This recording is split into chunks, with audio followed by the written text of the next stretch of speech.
নম্বৰৰ ৰিগটো আচলতে গাফিলতিৰে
এই ল'ৰাটো বাপেক 2022 চনত ঢুকালে। PF নাই, 13 বছৰ চাকৰি কৰিলে। 22 চনৰ পৰা 25 চনলৈকে কেনেকৈ খাই আছে আপোনালোকে এবাৰ খবৰ কৰিছিলে নেকি? হা, আপোনালোকৰ মানে ইয়াত কাম কৰিব, PF নিদিব, কি মানে আপোনালোক চৰকাৰতকৈ ওপৰ, চৰকাৰ গাইডলাইনতকৈ ওপৰ নেকি? নহয়, তেন্তে আপোনাৰ PF কেলৈ দিয়া নাছিলে? কি মই কি ক'ম? আপুনি ইয়াত তেনে মানে কি হিচাপে কথা পাতিব লাগিছে? কি হিচাপে আপুনি ইয়াত কথা পাতিব লাগিছে?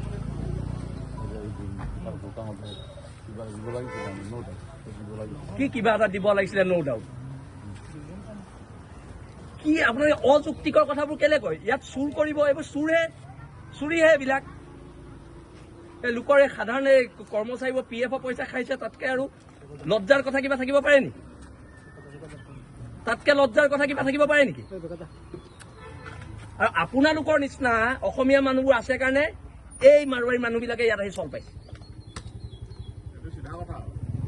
আপোনালোকে চল দিছে, এই বহিৰাগত ৰাজস্থানী মানুহবোৰক ইয়াত আহি দবদবাবলৈ চল আপোনালোকে দিছে। আপোনাৰ অথৰিটি আছে নাই? এই শ্ৰীকৃষ্ণ আগতে এইটো কি কয়, এইটো কৈলাশ ভৱন। আপোনাৰ আপুনি যে আহিছে, আপুনি অথৰাইজ পাৰ্চন নে কি? SK পেট্ৰ, আপুনি অথৰাইজ পাৰ্চন নে কি? মোক সেইটো কওক। এই ল'ৰাটোক 20 লাখ টকা চেক আপুনি লিখি দিব পাৰিব নাই? দিয়া তেন্তে আপুনি ঠিক আছে, ৰাতি খানা বনি আছে, আহি যাব ভাত খাবলৈ। হ'ব, মাংস খাই নাই আপুনি? আহি যাব।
মই নহালৈকে ইয়াত ৰখি আছো।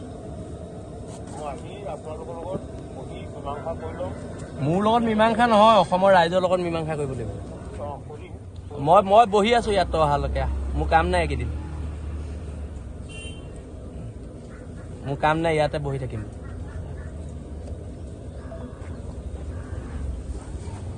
আলোচনা কৰিম, প্ৰতিবাদ কৰিম, যি কৰিব লাগে কৰিম, প্ৰয়োজনত ONGC বন্ধ দিম। কিন্তু ই কি দিব এতিয়া? কৃষ্ণগড়লৈ কি দিব? ভটিয়াবাৰবাসীক দিব লাগিব। প্ৰত্যেক ঘৰতে 6টা দিন গেছ নিগম একদিন গ'ল, একদিন কৃষ্ণগড়লৈ তাত উপস্থিত হ'ল। মুখ্যমন্ত্ৰী আহিলে, ই আকৌ মুখ্যমন্ত্ৰীতকৈ ওপৰত, ই নাযায়, তাৰ পইচা বেছি হ'ল মাৰোৱাৰী। কিন্তু এইবিলাক ইয়াত চলিব দিয়া নহ'ব।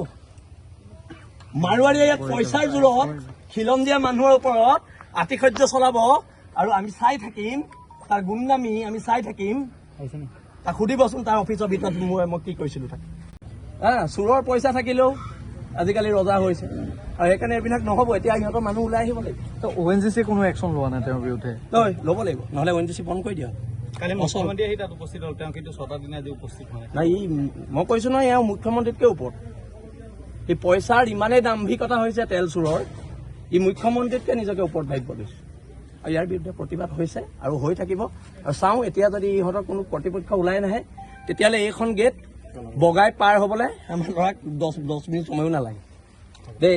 গোটেই আৰক্ষী বিভাগৰ গোটেই মানুহখিনি খিলন দিয়াৰ কাৰণে, অসমীয়া মানুহ কাৰণে আমি সংঘাতত এতিয়ালৈকে লিপ্ত হ'ব বিচৰা নাই। আৰু যদি এওঁলোকৰ মানুহ ওলাই নাহে, তেতিয়াহ'লে এখন সংঘাত হ'ব আৰু আমাৰ ল'ৰা জেললৈ যাবলৈ সাজু আছে। আমি সাজি আছো। সেইটোৱেতো কৈছো, ক্ষতিপূৰণটো দিয়াটো বাদ দিয়ক, সি ঘৰত মাত এষাৰ দিবলৈও নহয় কোনো কৰ্মচাৰী নিজেও। আৰু সেইকাৰণে এইবিলাক গুণ্ডাৰ বিৰুদ্ধে, এইবিলাক তেল চোৰৰ বিৰুদ্ধে আন্দোলন চলি থাকিব।